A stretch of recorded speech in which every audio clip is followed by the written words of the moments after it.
Hello, everybody.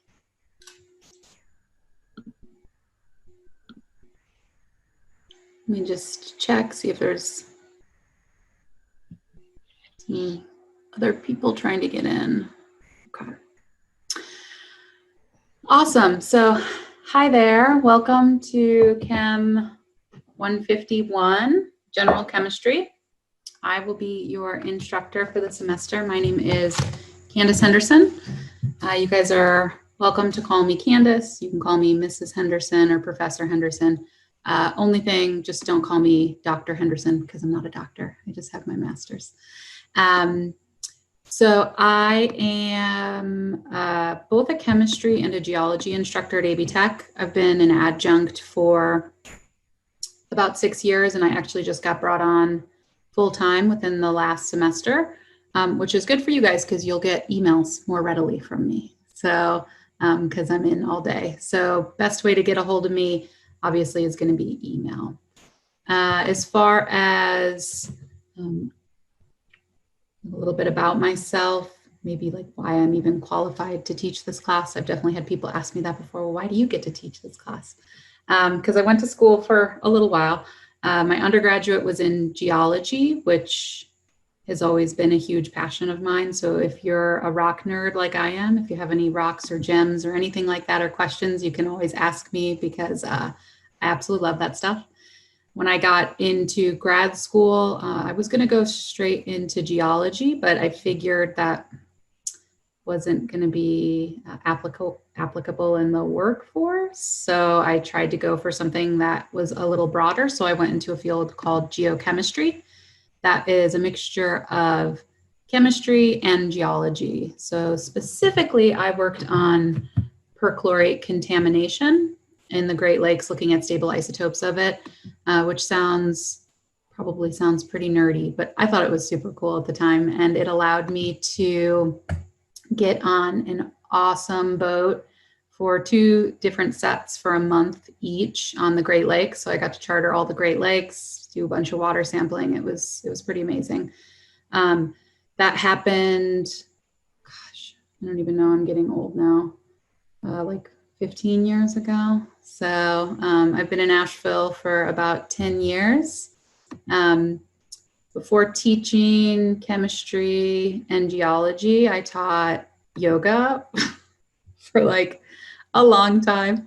So I've always really loved teaching. I just got kind of burnt out after my master's and wanted to do something totally different. I live on a 9-acre hobby farm with my husband in Fletcher, North Carolina. We've got dogs and cats and pigs and donkeys and goats and lots of chickens. I don't even know how many chickens we have at this point. Sometime last year, one of the hens was sitting on like 21 eggs and every single one of them hatched. So we sort of lost count. I have 2 kids. I have a 4-year-old daughter, and then I also have a 4-month-old daughter. So if I seem tired, it's because I never sleep. Or if I don't make sense, it's because I never sleep. So just give me a heads up if that happens and just say, hey, whoa, you need to like go over that whole thing again. But I will do the best I can to caffeinate. Let's see. I think that's really it. My husband and I built a tiny hobbit house on our property a couple of years back.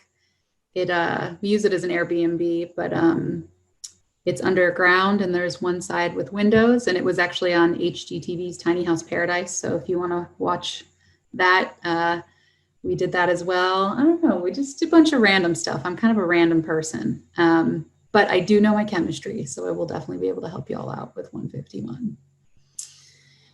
Okay, so that's enough about me. Make sure nobody else is trying to get in. All right, perfect. So just a couple things with Zoom meetings. I'm not going to assume that this is that anybody like understands or knows what's going on with Zoom. So if you look down at the bottom bar of your Zoom app, you'll see one thing that says mute. That's for your audio. I will always want you guys to be on mute whenever we're in a group lecture, okay? Just because there are There's a good 25 of y'all in here, and that's probably, that number may fluctuate between, you know, anywhere between no one and 35. So when we start getting more than 2 or 3 people, it can get a little crazy. If you have questions during lectures, you can always throw those in the chat box, which you will also find at the bottom. All right. So real quick, just go ahead and put in like a hey or a hello or a what's up in that chat, just so that I can see that you guys are familiar. Hopefully most of you are familiar with using that. Cool. Awesome. Great. Okay. Perfect. You guys are finding it. If for some reason you can't find it, we can chat after class or something like that, and I'll help you guys out. Perfect. Okay, cool. Along that bottom bar as well, you'll see a thing that says stop video. So what that will do is it will stop your video from showing. It is helpful for me to be able to sort of, I will just sort of randomly pass through the videos. It's helpful for me to see people's faces, because I can get some sort of understanding of if you're getting it, if you're not getting it. I can at least read it off of your faces, because we're not in a classroom setting. But with that, I do know that sometimes we have days where we're like, I don't want to be on camera, and I understand that. So you're more than welcome to opt out of doing the video as well. All right. There is, on my side, there is a record button. So I do record all of the Zoom lectures, and those will be, I'm figuring it out right now. I just got a YouTube channel. So like, great, Candace, welcome to 2008. And so I'll be able to post those videos on there. One second, let me admit someone. Okay. I'll be able to post the videos on there. So if for some reason you can't make it to a lecture, or I know some people are like doing some classes from home and then other classes they have on campus, and so you're having to make quick turnarounds, I will post those videos so you can catch up on that. With that being said, there is an understanding with what class you've signed up for, or the real-time class, that this is synchronous. So it means that I expect you guys, as much as you can, to be here present in real time. And I think that's just going to benefit you all, because you can ask questions and you can get direct feedback about what's going on, especially when we start working through different sorts of word problems and math problems. If you're saying, hey, I need another example problem of this, or explain how you went from this point to this point. You can't do that when you're watching a video after the fact. But I do understand that this is like a completely crazy time, and people have kids at home and jobs and all sorts of different stuff going on. So I will give you a couple different outlets for how to get the information. All right, so what is going to happen now is I'm going to share my screen with you all. If you've never used Zoom before, it has the ability where I can share what I'm looking at on my computer. And so then we can go through the syllabus in Moodle and things like that. Sometimes when we use the share screen, it can get a little like Inception, like a dream within a dream within it, like a camera within a camera within a camera. So you may see your face on my screen that is then back on your screen, things like that. You may see double sets of buttons and things like that. That's because you're seeing my screen as well. So don't be alarmed. All right. Cool. So hopefully now you can see my screen. Let's see, you can see my emails. Hopefully nothing pops up that shouldn't be there. Let's admit. Okay. Great. So we're going to X out of this. Is there anybody who has not used Moodle? If you have used Moodle, don't worry about it. If you've not used Moodle, just throw it in the chat real quick so I can get an idea of if I've got what level of information I need to give as far as Moodle is concerned. Okay, we got a new person. Okay. Okay, perfect, cool, no worries. Okay, so, cool. cool. Looks probably like some more new to Moodle. Awesome, awesome. Okay, great. So we'll go over it and quasi baby steps. So I have Moodle directly linked on my favorites, but if you've never been to Moodle or used Moodle before, just go to the AB Tech website. I believe it's floating down at the bottom. No, okay. I'm gonna close some of these pictures. So we will find it up here on online services. And this is a good thing to reference. It's got your student email, login help, things like that, and then Moodle. So your Moodle page will look just slightly different from mine because you're a student and I'm an instructor, but it's similar enough that you should be able to help out. So when you go in, you'll have recent access courses, all the courses you're taking. So I'm teaching a couple different classes. You guys are sitting here in Gen Chem 1, so we'll open that up here. You should be able to hop in and see welcome to Chem 151. So I've got up here some of the upcoming due dates, just so that we can start to get in a groove. I may not do that all the time, but just for this first chunk saying, hey, make sure by 2 weeks from today or 3 weeks from today, you're getting these things done. So the setup of our Moodle page is general information at the top here. So our syllabus is right at the top. That's obviously one of the most useful things I think you can have, especially in an online course. I will need you guys to do a syllabus verification by next Monday, 8/31. It's literally, it just asks you if you've read the syllabus. So it's nothing intimidating. We'll go over the syllabus, but I want you to kind of go over it yourself as well, just so you feel comfortable with everything in there. And also that's really important because that's going to let me sort of take attendance, because I know that we're in a real-time class, but some of us have to sort of do asynchronous or may have to like go back and look at Zoom videos on YouTube. So I have to, for the census period, I have to have something where everybody has participated in it by that census period so that you guys don't get dropped from the class. So that's going to be the syllabus. Some other things that we've got in here, the Academic Learning Center. Has anybody used the Academic Learning Center? You can just shake your head, yes, no, no idea what it is. Seems like most of you, a couple people are saying yeah, okay, a couple of you are saying no. The Academic Learning Center is an awesome, awesome resource for you guys. Never used it, yeah. So included in your tuition is free tutoring. Now, obviously we can't be in person because of COVID, but it's all online at this point. That tutoring works for math, science, and writing as well. So if you're in a math class, you can also access it from there. The tutoring lab is called the ALC, or the Academic Learning Center. I'm not 100% sure how they have it set up right now. I think you guys will just do like private Zoom meetings you may schedule, but you literally get free tutoring, okay? So when you're working on the homework, if you're working on some of the labs, I'm totally fine with you guys using the Academic Learning Center as a resource to get through that stuff, all right?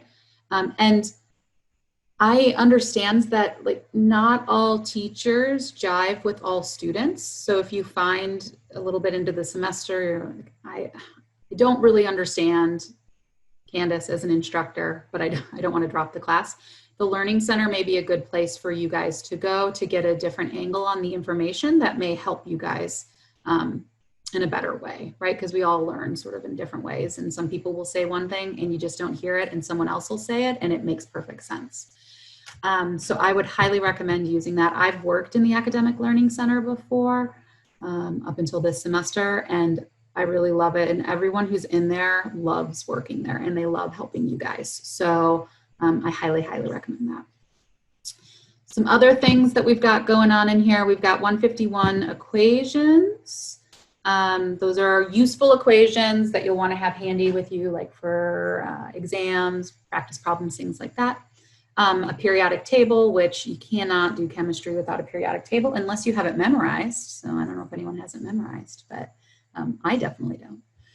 some instructor information, student outcomes, what we hope to have happen this semester, a link for mastering chemistry, which is where your homework is, grade calculator, some final exam, a practice test.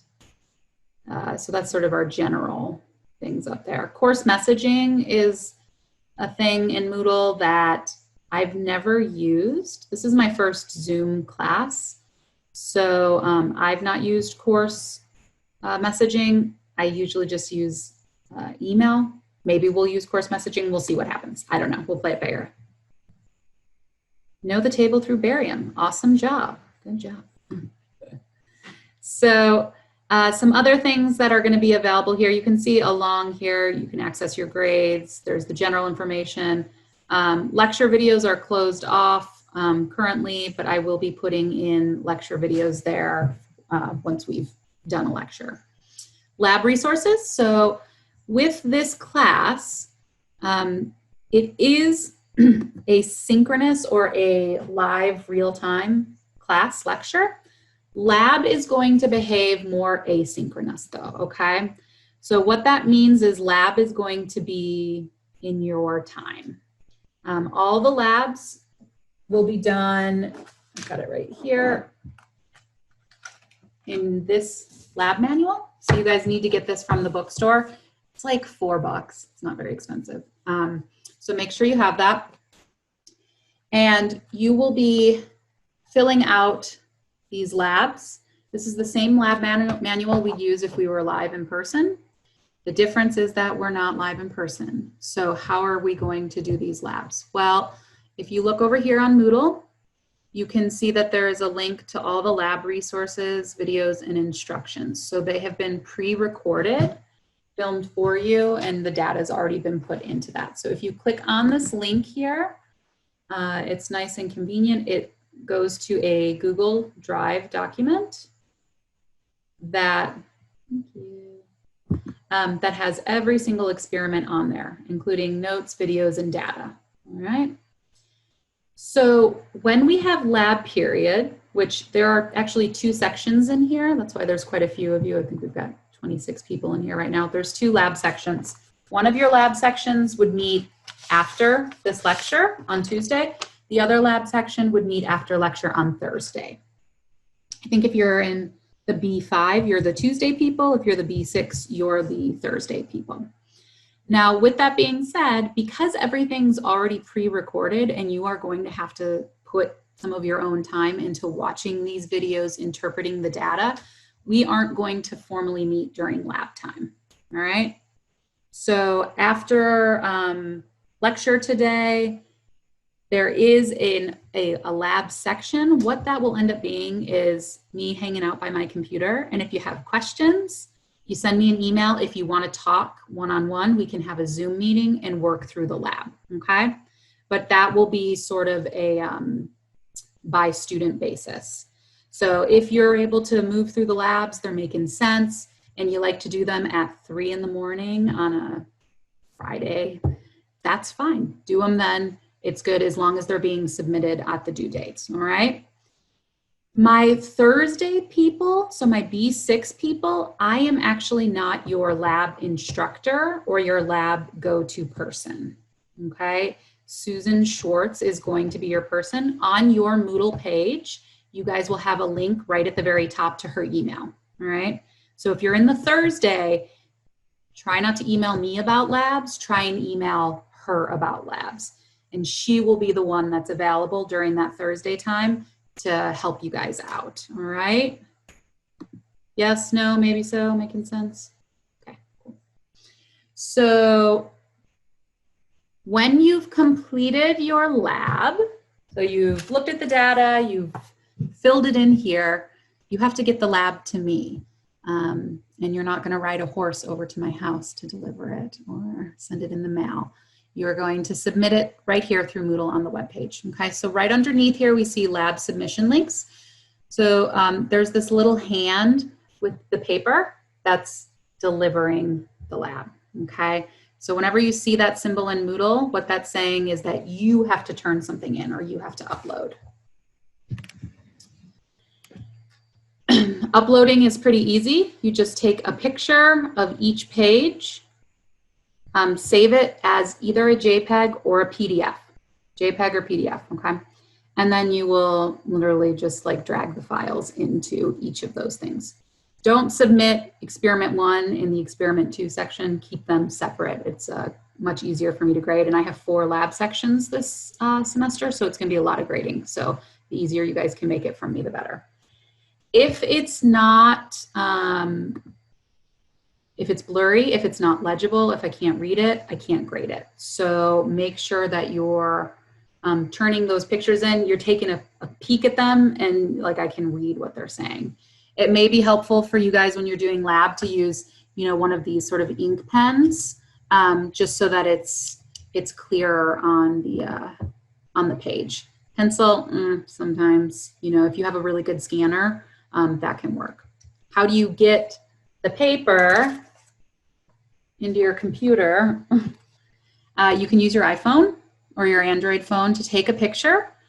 There are some apps online. I believe the syllabus recommends Cam Scanner, but I think that you have to pay for that one. There are some free ones out there. So do some research and see if there's something that works for you. If you have a scanner at home, you can use a scanner at home. If you're like, I can't do any of that, you can just take a picture of it. Just make sure the picture is clear and that you're in a really bright space. Is the lab manual available electronically? I don't think so. I think that they are printable. I think it's because of copyright issues. Okay, so the bookstore prints these out, and I don't know if they own the copyright or if our department does, but yeah, so you've got to get the physical copy. You should be able to just order it online, on the bookstore online. Okay. So that first experiment is due Sunday at 8:30 at midnight. Okay, so all of your lab submissions are going to be due Sundays.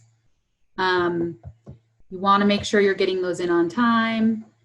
You don't want to start the lab Sunday at 11:30. All right, you want to start the lab in advance, right? Just because that's the due date doesn't mean that's when we get around to working on it. Hopefully you've already got that done by week's end, so you have the weekend to enjoy it and you've already got it uploaded. If you have questions on that, like for instance, this unit and conversions that's due on 8:30, again, for my Tuesday people, I will be available. Our lab section is from 2 to 4:40, which is crazy long. I'll probably be available from 2 to 4 through email, and we can set up a meeting if you need to. Okay. Underneath the lab submissions here, we've got the tests. So all of your tests will be online, honor system style. So that means that you pledge that you're only using your notes, textbook, and formula sheet that we've taken in class. You're not using websites. There's not somebody else in the room with you, and you're not getting up and leaving. With that being said, you know, sometimes we think, yay, open note, this is great. Well, you definitely want to study before that because you only have an hour and 15 minutes to complete it. So the last thing that you want to be doing is like trying to read the textbook and teach yourself stoichiometry right before that test, right? That's not gonna fare well for you. So definitely put prep time in there to study, but know that, I mean, I think we can all agree that things are just so crazy right now that this semester, like the word of the semester should be like grace and compassion for each other. So we're all just trying to get through this. We're all trying to do the best that we can. So you do have the availability to use some notes and some text that may give you a little bit more cushion or buoyancy with those test takings. So enjoy it for the semester. Underneath the tests comes all the lecture stuff. So I use the PowerPoint slides really just sort of as a guide to go through to remind me, oh, Candace, make sure you talk about conversion factors, make sure you talk about this. And then we'll do like additional practice problems and things like that. Some of the other instructors will have guided notes, and here's the guided notes already filled in. You're more than welcome to print out the guided notes if you want to. and use them, I won't, calendar. I won't really be following the guided notes, but they cover the same thing. So it's just another tool for you guys to use. There are also some additional practice problems and things like that. Okay, and that is for every chapter available there. So let's open up the syllabus and just talk about any details in there that we may have missed. This bar is always in the way. So are your faces, but it's nice to see your faces. So I open it on occasion.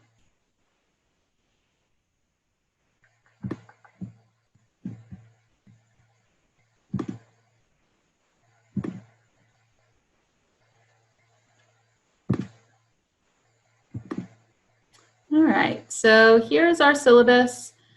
So this is Chem 151.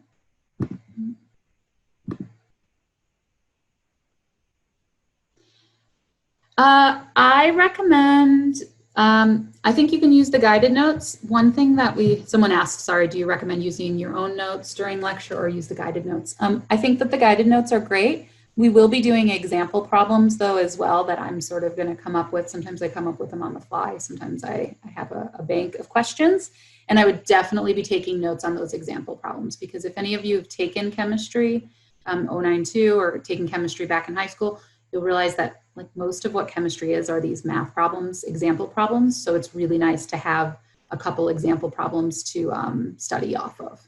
So maybe a combination like that.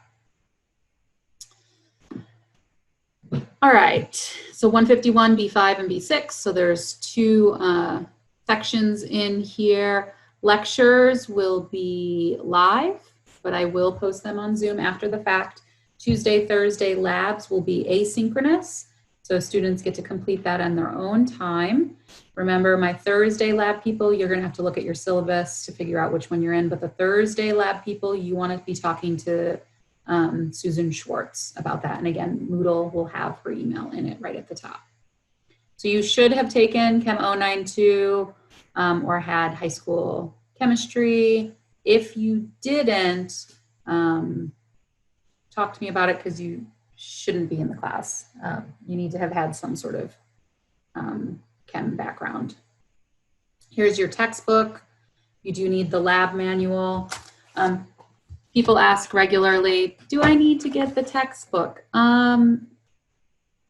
Yes, you need the Mastering Chemistry code from the textbook, okay? So there is a way to buy the Mastering Chemistry code just directly through the Mastering Chemistry Pearson textbook website without getting the textbook.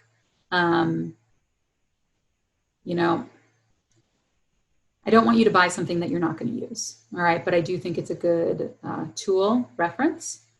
So I would recommend having the textbook. If you happen to be in a situation where all you can do is get the Mastering Chemistry code and you can't get the textbook, make sure you just have other resources if you're getting stuck on homework. One thing that's really great for chemistry, honestly, is Khan Academy. It's an online sort of YouTube-ish site that goes over all the chemistry stuff that you guys are going to be using. So that's one thing you can do. You will want the Mastering Chemistry access code. You need that. There's no question about it, because that is what is your homework. You need to have some sort of capacity to scan documents or create PDFs so that you can submit things in Moodle. And then, oh yeah, also a scientific calculator. So, you know, you don't need like the big fancy one that does all the graphing and things like that, but I would have something that can at least put parentheses in, because it gets a little squirrely later on in the semester when we have exponents and things like that. If you've got a calculator with like 14 buttons, a plus, a minus, a multiply, and a divide, you're going to have a little bit of a struggle using that. Chegg.com had a really good deal to rent the book, and I ordered Mastering Chemistry access code alone through the website, $74. Yeah, so there's a couple different options as far as getting your book / Mastering Chemistry code. There's some of my information embedded in there. You can totally use your graphing calculator. Yeah, I don't have a problem with you guys using a graphing calculator. Honestly, if you have a graphing calculator, I would recommend using that because I just feel like there's so much less error for students when they're multiplying and dividing like a bunch of different really big or really small numbers. All right, course goals. Upon completion, students should be able to, you're going to know the basics of chemistry, of general chemistry 1. We're not going to do organic stuff. We're not going to get into Gen Chem 2 stuff. Those are for other classes. So as far as evaluation for this class is concerned, it's pretty straightforward. So 10% increments for your letter grade. An A is a 90 to 100, B is 80 to 89, so on and so on. Below 60 will be an F. Really, this is sort of the important cutoff here, right? That 69 to 70, because that determines whether you get credit for the class. So you definitely want to be in the C, B. Obviously, we're going to work for the A range. With that being said, these are not strong lines. I have some flexibility in those buffers between A's and B's and B's and C's. And really, I think it tends to be the C and D range where students come to me and they're like, oh my gosh, please, are there any extra points? There aren't extra points. So what you can do is be present throughout the semester. So letting me see, after a while, I'm going to start seeing the same people pop up over and over again in class, asking questions, sending me emails, just being communicative is going to be really helpful for that. Okay. You know what? Actually, I lied. I do offer 1 extra credit. It's a really good year for this extra credit. So usually I give extra credit, 10 points extra credit to a test grade. So that could take a D to a C or a C to a B on one of your tests. If you are registered to vote, and then because we're in an election year, you will actually have to vote. So some of my other semesters, the students just have to give me proof of registration, but you guys will actually have to give me proof that you've voted. Okay. I don't care who you vote for. I just want you to vote. If for some reason you can't vote because you're not a citizen or you're not of age or there's something else going on, that is fine. You can still receive extra credit by giving me information on the candidates in your district. All right.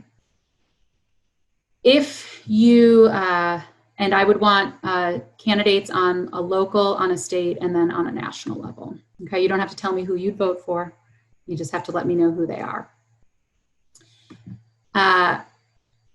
As far as your proof of voting goes, when you go and vote and they give you that cool little sticker and then everybody goes and puts it on Instagram and says, look at me, I voted, I'm all political. Okay, you're gonna take a picture of yourself with the sticker on and you're gonna email that to me. Now, I don't believe you can take pictures at a voting polling place. So don't take your camera out and take pictures inside because they may kick you out. But once you get out and you've got the sticker on you in your car, take a picture of yourself and then send it to me, all right? Now, if you are like, well, I'm not gonna vote, but my friend votes and I'm gonna use their sticker, fine, whatever, then you can do that. But you've gotta live with that on your soul, okay? But if you haven't noticed, it's kind of a big deal to vote, important year to vote. There is a national election going on, so I highly recommend you guys doing that. And it's 10 points extra credit. All right, there's my 2 cents for that. So we'll move on from there. Okay, so how the class is broken down. The lab is worth 25% of your grade. Now, the only way that I can grade labs, I'm not really grading them so much on participation because we're not in the lab section together. It's going to be on submission. So please make sure you're submitting your labs and you're submitting them on time. If you turn a lab into me that is only 50% complete, what is the highest possible grade I can give you on it? a 50%, which is, it's an F. So don't turn things in blank. When you turn, a page blank, it's real easy for me to go swipe. Okay, I can grade it real fast because there's nothing to grade. So give me something to do. And if you don't know the answer, reference Google or ask a roommate or a family member, or you just put on your critical thinking cap and make a educated guess, but try not to leave things blank. All right. If you do that, I will give you the benefit of the doubt in the lab section. All right. The lab will hopefully, as long as you're participating, you're doing them and turning them in completed, you should get most of the points for the lab section. Cool. Mastering chemistry homework assignments are another 25%. Has anyone been in 092 and done mastering chemistry? It's a doozy, okay? So those mastering chemistry assignments, don't wait until the last minute to do them because they do take a little bit of time. And then the biggest chunk of your grade, which is really the case for all courses, is the tests in the final exam counting for 2 tests, right? Again, those will be all online. So we are going step by step through this syllabus, but again, just make sure you verify the syllabus by next Monday so that I have a record of participation for you all. Questions on the breakdown of the grades? Pretty straightforward. Okay, so for the lab policy, just make sure you're turning them in.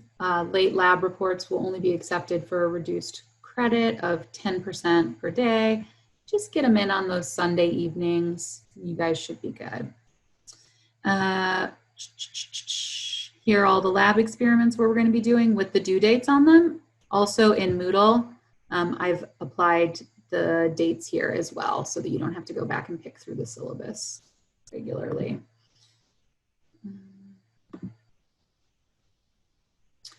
Here is information on how to get onto Mastering Chemistry, okay? So you'll go to www.masteringchemistry.com. You're gonna look for our text. You gotta plug some information in about which school you're at, which district, things like that. And then you'll need 2 pieces of information. Your course ID. Well, so it will also prompt you to use your Mastering Chemistry access code. If you've purchased a new textbook, that access code should be sitting in the front cover or in the back cover, all right? So it should be in there. I have heard of a student tell me that like their access code might have got stolen or something. If that's the case, the bookstore will help you guys out. They're really good with that. If you bought a used textbook, so let's say your textbook, or you had a textbook from somebody who took the class 2 semesters ago, that access code is probably cashed out, so you're gonna need to buy a new one. Mastering Chemistry, when you go onto that website, it will prompt you to plug in the code, and if you don't have it, it'll prompt you to buy the code. So let's pop into Mastering Chemistry real quick. Again, it's gonna look slightly different because I'm the instructor, but we'll give you some idea of what it looks like. So I've got it up here in my favorites bar. Again, it's just masteringchemistry.com. The link is in Moodle. So you're a student. If you're new, you'll need to register. We're going to sign in. I've already got some courses set up here. So using that, well, we're not in 092, using the Henderson 97479, which is in the syllabus, will give you access to the Chem 151. What is modified mastering chemistry? Oh, come on. I don't want to look at this right now.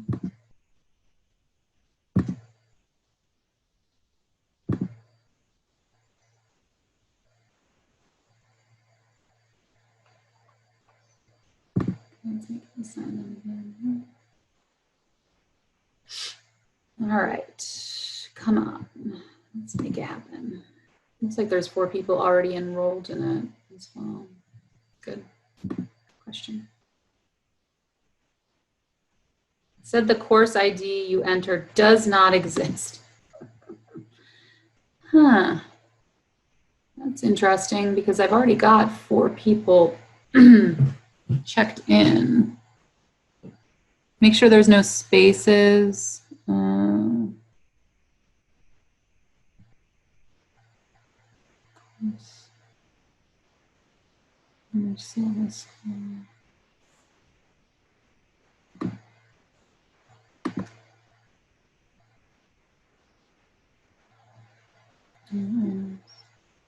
Just trying to see who is already signed in.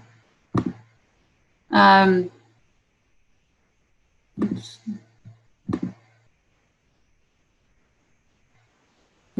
check and make sure there's no zeros or O's and vice versa for some look here.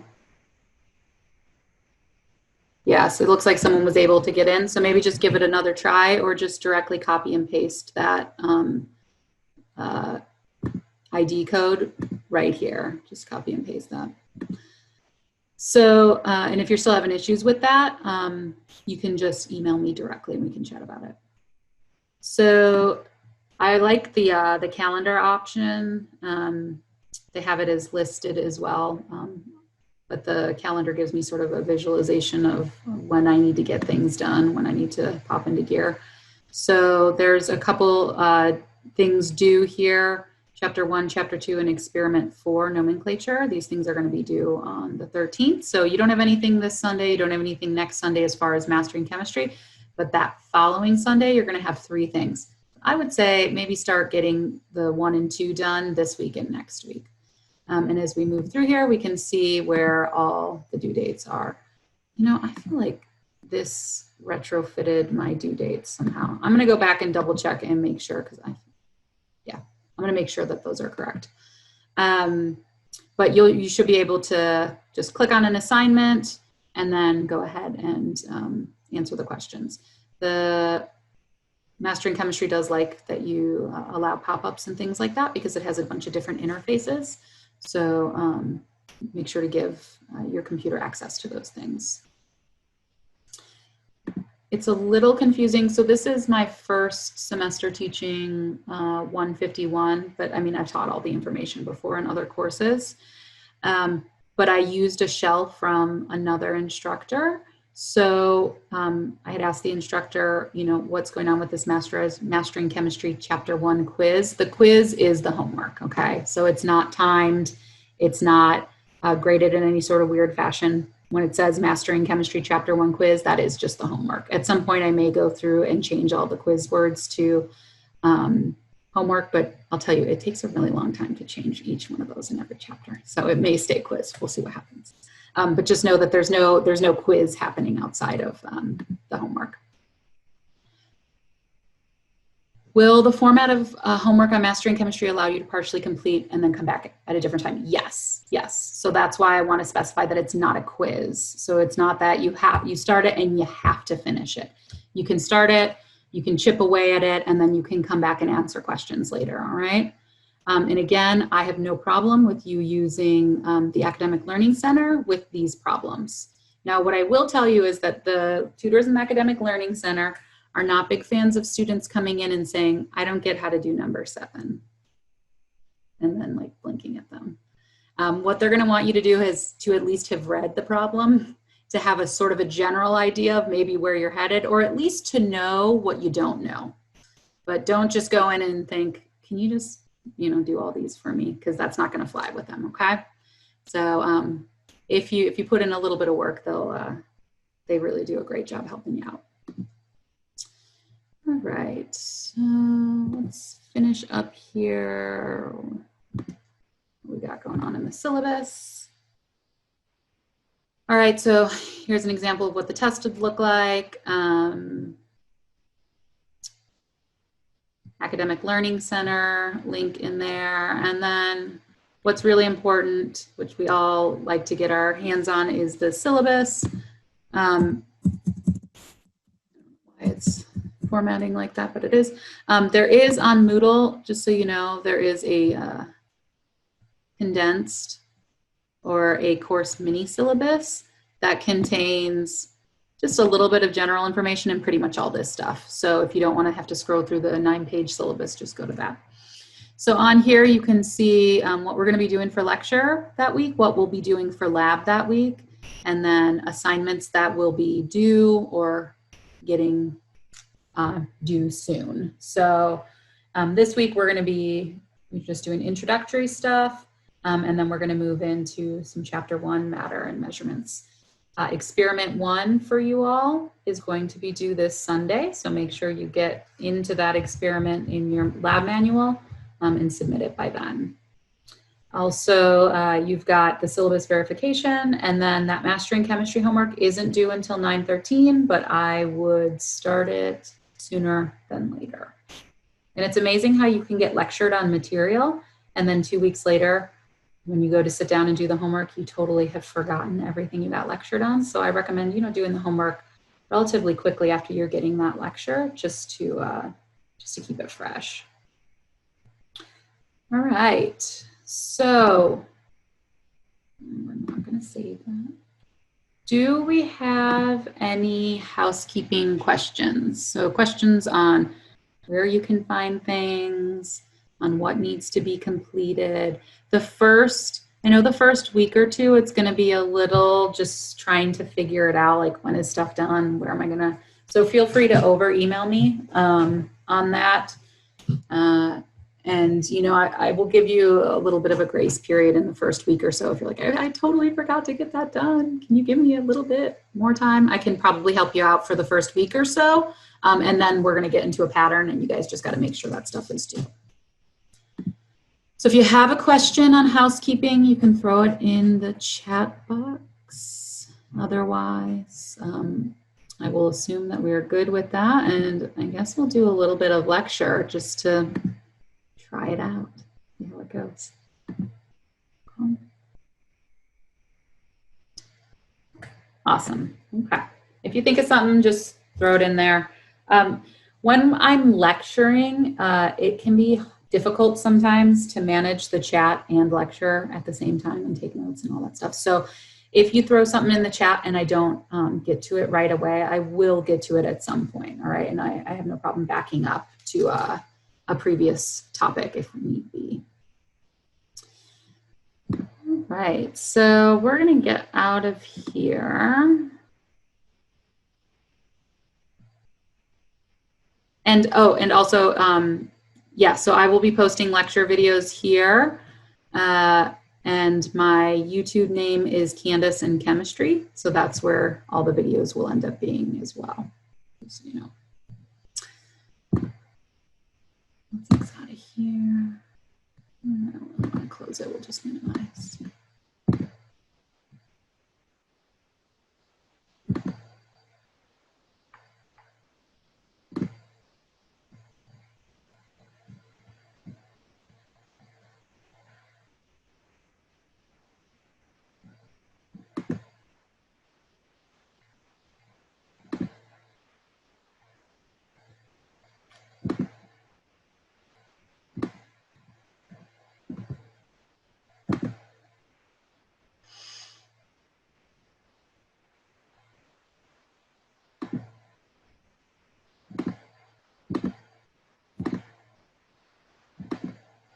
All right, so welcome to Chem 151.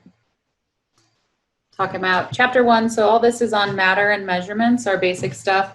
If you took Chem 092 at AB Tech, a lot of this stuff may feel sort of familiar. 151 is similar to 092, except we go into more depth, and there's a couple extra chapters here and there.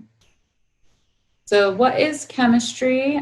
Chemistry is science where we study matter and different changes that it undergoes. So over here we've got a picture of an iceberg sitting in water, and this whole thing is sitting under a beautiful blue sky. And we actually have water, or H2O, in 3 separate states. So we've got the solid ice, we've got the liquid water, and then we have the gaseous water vapor.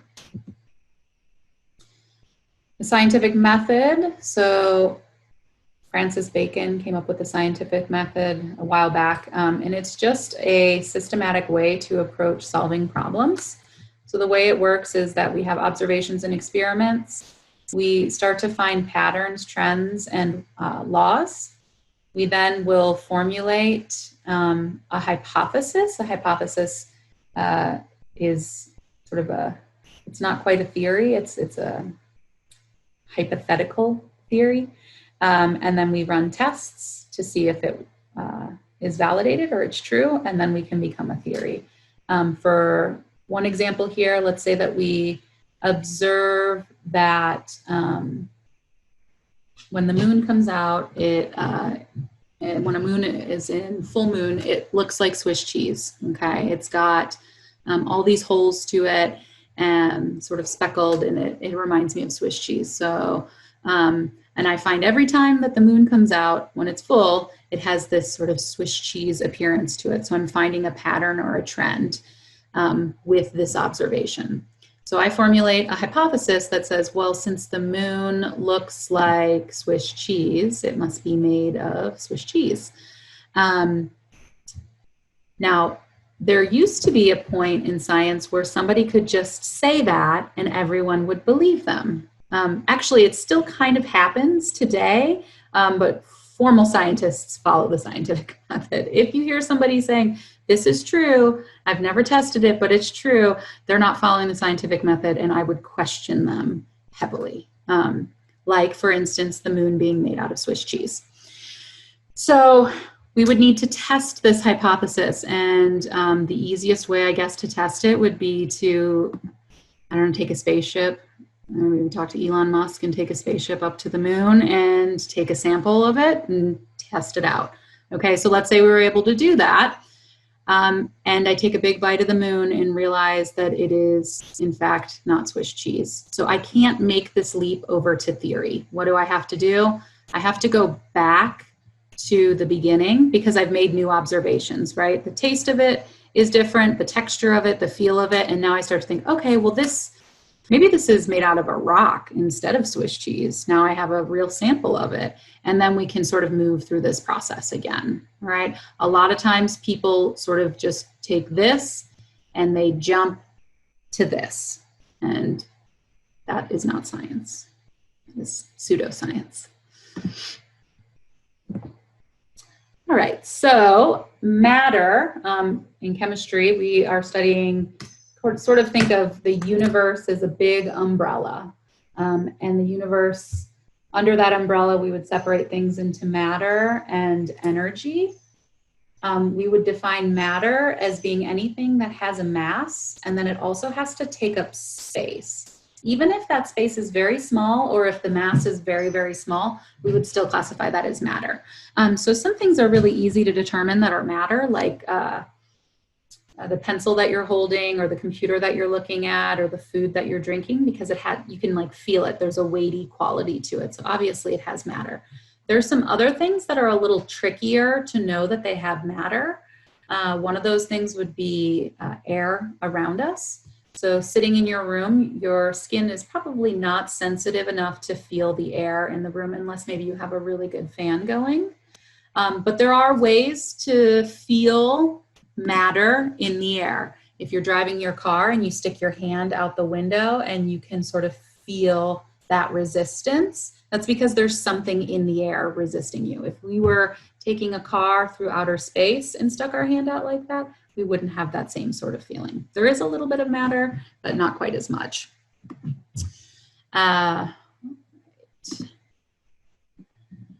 So here are some things that we would classify as matter: atoms of an element, molecules of an element, molecules of a compound, and then mixtures of elements and compounds. So, but you've got to have some sort of atoms in there. If you don't have atoms in there, then we're talking about energy or something else. So atoms are the building blocks of all matter. So over here, we've got 3 simpler compounds. Here we've got some more complicated compounds. But each one of these compounds has these tiny little balls that are stuck together, okay? The individual balls are made up of atoms. The unit of them being stuck together would be the compound. So So in oxygen, for instance, this is elemental oxygen, but it's called a diatomic molecule.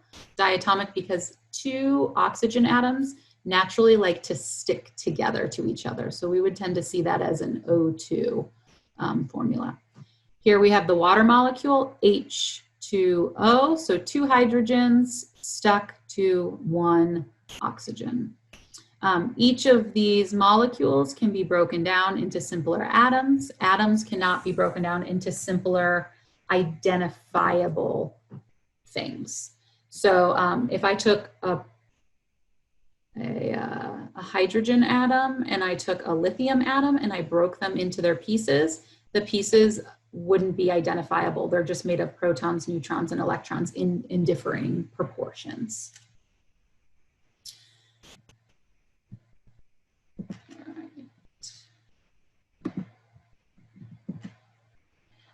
So each element is made up the same kind of atom. So when I say, hey, I've got elemental aluminum, I've got a big chunk of elemental aluminum, every atom ideally in that sample would be made up of just aluminum atoms. A compound will have multiple types of elements in it. So let's say I have a tablet of aspirin. We look at this mess over here. We're going to have a bunch of carbons, hydrogens, on the ends, and some oxygens embedded in there as well, in a very specific formula and a very specific structure that gives it the qualities of being a pain reliever. So when talking about matter, we're going to look at three states of matter. So solid or crystalline solid, liquids, and gases. In a crystalline solid, we have, this is usually a traditional solid. Something that wouldn't be a crystalline solid would be like rubber or plastic. We say that's an amorphous solid. Glass also can be sort of an amorphous solid in that it can change position. But in a crystalline solid, all of the atoms are sort of like soldiers in an army, structured, all in the same direction, all in the same distance. So there's a lot of ordering that happens here. Lots of crystalline solids happen at cooler temperatures, lower energies, and higher pressures. If I apply heat to this crystalline solid, we start to move into a liquid form.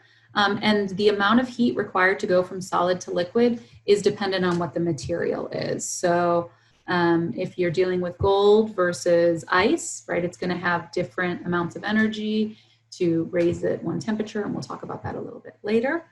But what we can think of is as we add heat to our crystalline solid, this heat is thermal energy. Everything vibrates in the universe, but solids, or things that are in this cooler state, vibrate a little less. When we move to the liquid state, that vibration starts to get much more violent. And we start to get a lot of movement past the particles moving past themselves.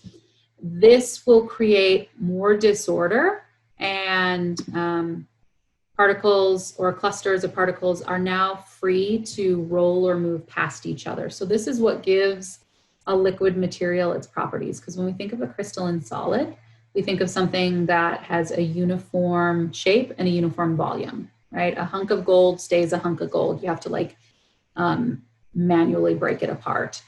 A liquid has a fixed volume, but it doesn't have a fixed shape. If I was to take some of my tea from this container and put it into this container, the liquid will roll past itself and change shape. If I'm sitting over here in the liquid and I add even more heat, or I start to reduce the pressure, because pressure sort of holds the particles together, there's more potential for vibration. That vibration becomes so dramatic that the particles no longer attract to each other like they do in a liquid, and they will spread out. They take up a huge volume and a lot of space, and that's when we move into a gaseous form. Total disorder, lots of empty space, free motion particle, meaning that particles adjacent to each other don't repel or stick to each other. They act kind of like billiard balls moving in these straight lines. And we'll skip over that. So as far as classifying matter is concerned, we want to first ask ourselves, is it uniform throughout the whole thing? So something that would be uniform would be a block of gold, or not the water bottle itself, but the contents of a water bottle filled with just pure deionized water. If it is not uniform, we would say that it's a heterogeneous mixture. So something that would be heterogeneous would be, or something that isn't evenly mixed throughout would be like bananas and oatmeal. Okay, so let's say you made oatmeal and you cut up a banana in it. Is every single bite in that banana and oatmeal consistent? No, some bites are like a little more banana-y. Maybe towards the end you don't have any banana left, you just have like the gross oatmeal. So that's going to be heterogeneous, or a different inconsistency. Homogeneous, on the other hand, is when it will be evenly mixed throughout. Okay, so an example of homogeneous or uniform throughout would be, again, a water bottle filled with water.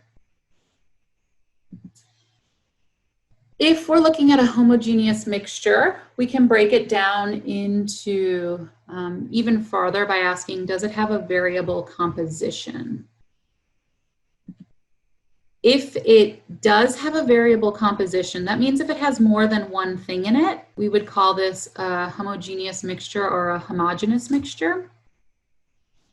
An example of this would be salt water.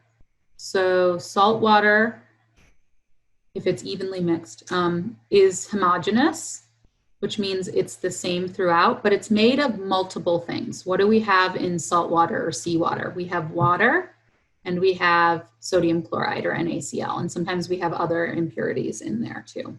Okay? If it doesn't have a varying composition, we would say that it's a pure substance. All right? So something that would be a pure substance would be salt, NaCl, water, H2O, gold, aluminum, any of the elements on the periodic chart we could all stick under pure substances. So salt is a pure substance, water is a pure substance, but when we mix them together, we hop over to this homogeneous mixture here. Can it be separated into simpler substances if it is classified as a pure substance? If it can't be, it's an element. If it can be, it's a compound. Okay, so this flowchart will help you to sort of differentiate your matter. You will want to be able to identify all of these different guys here. Okay, so on an exam, I could say, hey, sulfur dioxide. What would we classify that as? Well, we would start up at the top, sulfur dioxide. Is it uniform throughout? Yes, sulfur dioxide has a very specific formula to it, so we're going to take this homogeneous path. We can leave heterogeneous behind. Does it have a variable composition? No. Sulfur dioxide is always going to be sulfur dioxide or SO2, so we can hop over here. Can we break it into a simpler substance? If it's SO2, we actually, in fact, can break it into a simpler substance. What can we break it into? Sulfur and oxygen. So we would say that it is, in fact, a compound. Okay? So being able to move through that flow chart freely. Properties and changes of matter. So different types of properties. A material can have physical properties. Physical properties are properties that are observed without having to change the substance into something new. So boiling point, density, mass, volume, any, not just boiling point, any freezing point, sublimation point, any of the phase changes we would consider a physical property. Why? Well, the boiling point of water is 100 degrees Celsius. Does water have to change what it is in order to boil? No, it's just changing states. Density. If the density of gold is 2.3 grams per centimeter cubed, does the substance have to become something new? Does gold have to change itself in order to express its density? The answer is no. Okay. Now, a chemical property, on the other hand, can only be observed when the substance changes into something new. So flammability is a great example of a chemical property. Methane is a flammable substance. The only way for you to see its flammability is that you have to combust it. And methane will then turn into CO2 and H2O, or water vapor. Corrosiveness, reactivity with acid, anything that is going to produce a chemical reaction is showing us the chemical properties of the material. So gold is gold. Okay, let's go with silver is gray and has a metallic quality. That would be a physical property. Silver oxidizes with hydrochloric acid. That would be a chemical property. We have something called an intensive property. An intensive property is a property that's independent to the amount of the substance. So whether I've got a really big sample of styrofoam or a really tiny sample of styrofoam, the density of that styrofoam will stay consistent, because density is comparing mass to how much of it volume-wise you have. Same thing with like color. Bromine sometimes has this like yellowish like gaseous quality to it. Whether it's a bunch of it or a little of it, it's still going to have that color. An extensive property is going to depend on how much of the material you have. So whereas density is intensive, something like mass or volume is extensive. I can have 30 milliliters of water. I can have 100 milliliters of water. You can change it. Same thing with energy. If you have one of those teeny tiny Snickers bars, there's not quite as much energy in that as the king size Snicker bar. Okay. More calories, more energy in the bigger guy. And then finish up here with types of changes. So physical changes, these are changes in matter that do not change the composition of the substance. So changes of state, going from a solid to a liquid, liquid to a gas, gas to a solid, any of those hops all around are going to be a physical change. Why? Because we're not changing what it is. Liquid water is made of the same stuff as solid ice. It's just structured differently. Temperature, volume, these are all physical changes. Chemical changes, it sort of feels kind of redundant with the properties, but chemical changes result in a new substance. So combustion, oxidation, decomposition. When you have copper and it tarnishes to that nice green color, that's an example of a chemical change, right? We've got a new material that's forming on the outer edge of the copper. How do you get rid of that? You have to sort of strip that top layer off to expose the unoxidated copper underneath. Okay. So lecture for us will end today. We usually end at about 1:45, hour and 15 minutes.